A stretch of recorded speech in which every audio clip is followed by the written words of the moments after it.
मोर महामाया के मंदिर माँ चिड़ैया बोले। मोर महामाया के मंदिर माँ चिड़ैया बोले। मोर महामाया के मंदिर माँ चिड़ैया बोले। मोर महामाया के मंदिर माँ चिड़ैया बोले। चिड़ैया बोले ना रे मैना चिड़ैया बोले ना। चिड़ैया बोले ना रे सुआ गौरैया बोले ना। मोर चंद्रसेनी के द्वारी माँ चिड़ैया बोले। मोर महामाया के मंदिर माँ चिड़ैया बोले।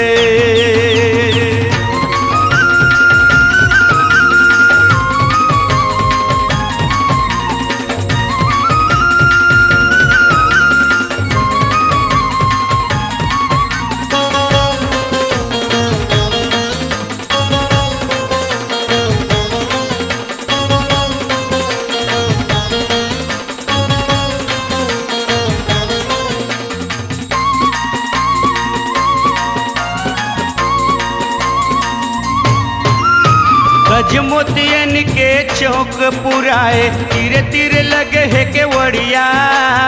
मनोकामना मोर सिद्ध करैया करम जन्म के देवैया।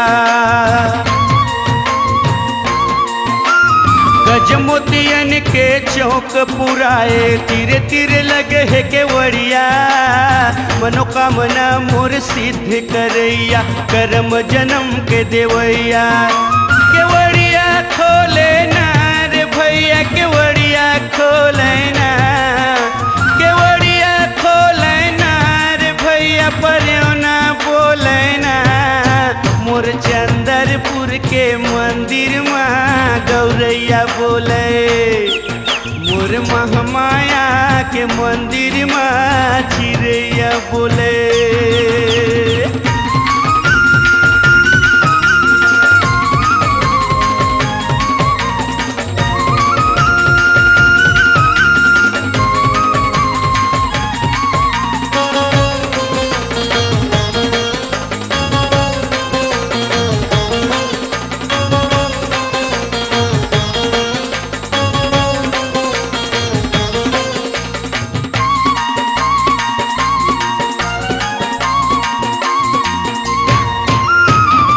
जगले तोर डेहरिया जोरी लक लकल भिया डोले।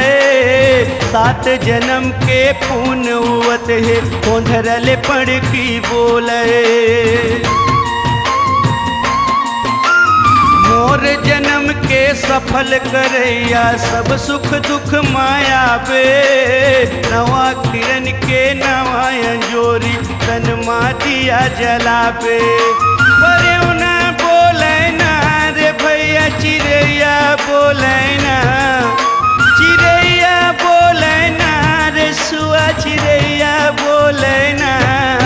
मोर सम्मलपुर के मंदिर माँ गौरैया बोले। मोर महामाया के मंदिर माँ चिड़ैया बोले। चिड़ैया बोले ना रे भैया चिड़ैया बोले ना। चिड़ैया बोले ना रे भैया चिड़ैया बोले ना। मोड़ मरवारानी के मंदिर माँ गौरैया बोले।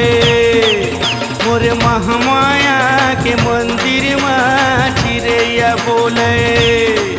मोर लक्ष्मी देवी के मंदिर माँ पर्योना बोले। मोर सम्मलपुर के मंदिर माँ गौरैया बोले। मोर चंदरपुर के मंदिर माँ चिड़ैया बोले। मोर कोरबा के सरवंगला माँ चिड़ैया बोले ना।